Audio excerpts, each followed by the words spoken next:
लागले या आधी, मात्र त्यांच्या पदासंदर्भात वेगळा निर्णय घेतला जाऊ शकतो का? एक चर्चा सुरू आहे. मी माहिती घेतल्यानंतर त्याबद्दलचं तुम्हाला सगळ्यांना माहिती आहे, माझी मतं अतिशय स्पष्ट असतात. मी अजिबात कोणाला पाठीशी घालण्याचं काम करत नाही. मी चूकला चूकच म्हणतो, बरोबरला बरोबरच म्हणतो. एखाद्यावर अन्याय झाला तर त्याच्यावर अन्याय झाला असंच म्हणतो.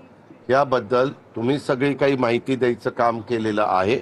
आता ज्या व्यक्तीच्या संदर्भात आहे त्या व्यक्तीला मी समोर बोलून त्यांचं काय म्हणणं आहे याच्याबद्दल ते जाणून घेईन आणि त्याच्यानंतरचा निर्णय आम्ही घेऊ. राज्यामध्ये मराठी आणि गेल्या काही वर्षांपासून कृषी विभागाचा अतिशय वादग्रस्त झालाय.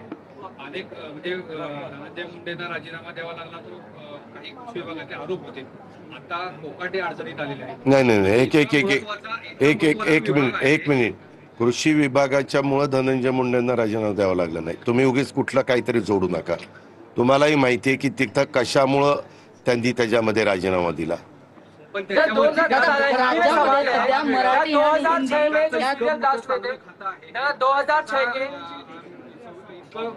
डिपार्टमेंट आहे जे महसूल विभागापाठोपाठ मानलं जातं राज्यामध्ये.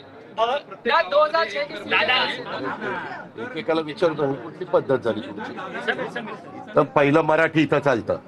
हा महाराष्ट्र आहे शिवशाहू फुले आंबेडकरांचा. ते झाल्यावर मग हिंदी.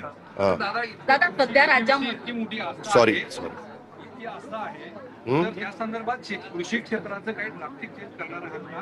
आणि या संदर्भात ऐका याबद्दल मी पहिल्यांदा त्या मंत्री महोदयांशी बोलतो म्हणून सांगितलं आणि त्याच्यानंतर मी राज्याच्या प्रमुखांशी बोलतो. रोहितदादांनी चॅलेंज दिलंय की जर राजीनामा झाला नाही तर चॅलेंज मी व्हिडिओ बाहेर काढेन. सगळा मोठा व्हिडिओ माझ्याकडे.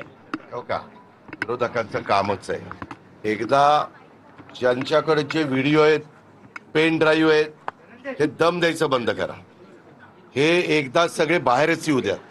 काय ते नुसतंच म्हणायचं मग तुम्ही बातम्याच लावताय.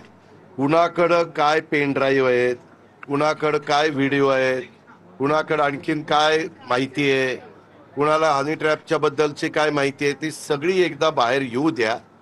त्याच्या संदर्भामध्ये आपल्यालाही कळेल की कोण कसं वागतंय, कोण कसं वागतंय. पण सातत्याने वेगवेगळे मान्यवर गेले अनेक वर्ष, आज नाही अनेक वर्ष, म्हणजे मागच्याही सरकारच्या काळात पण याबद्दल बोललं जात होतं, त्याच्या आधीच्या सरकारच्या काळात पण बोललं जात होतं आणि ह्याही सरकारच्या काळामध्ये बोललं जातं. आणि प्रत्येक जण काहीतरी पेन ड्राईव्ह दाखवतो ना का, हे पेन ड्राईव्ह.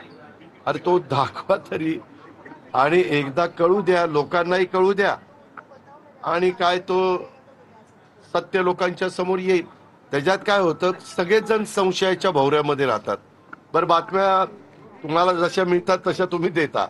त्याच्यात 4 मंत्री आहेत, त्यात IAS ऑफिसर आहेत, IPS ऑफिसर आहेत, त्याच्यात बरेच काही राजकीय लोक आहेत. आता असं म्हटल्यानंतर सगळे मंत्री म्हणल्या की मंत्र्यांना त्या अँगलने बघायला सुरुवात होते. राजकीय लोक म्हणल्यावर सगळे राजकीय लोक त्याच्यामध्ये येतात आणि IAS IPS ऑफिसर म्हणल्यावर IAS ऑफिसर, IAS आणि IPS ऑफिसर येतात. असं ते सगळं आहे. म्हणून मला असं वाटतं की एकदा काय वस्तुस्थिती आहे ती समोर येऊ द्या. मला वाटतं काहींना त्याच्या संदर्भामध्ये FIR पण आपल्या पुण्यामध्ये दाखल झालेली आहे. लोढा का कोणतरी त्यांच्या विरोधात,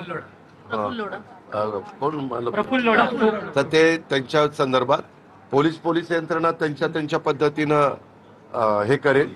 पुन्हा तुम्ही अशाही बातम्या सोडतायत, हे सरकार इतकं जोरात कामाला लागले की ते सगळं कसं आपल्या हातात येईल आणि कसं ते पेन ड्राईव्ह आणि काय ते ज्या काही CD वगैरे असतील काय त्याबद्दलचा प्रयत्न करता, असं तुम्हीच बातम्या सोडता.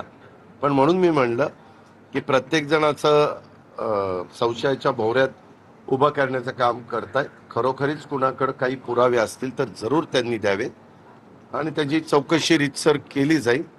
त्याच्यामध्ये कुणालाही पाठीशी घालण्याचं काम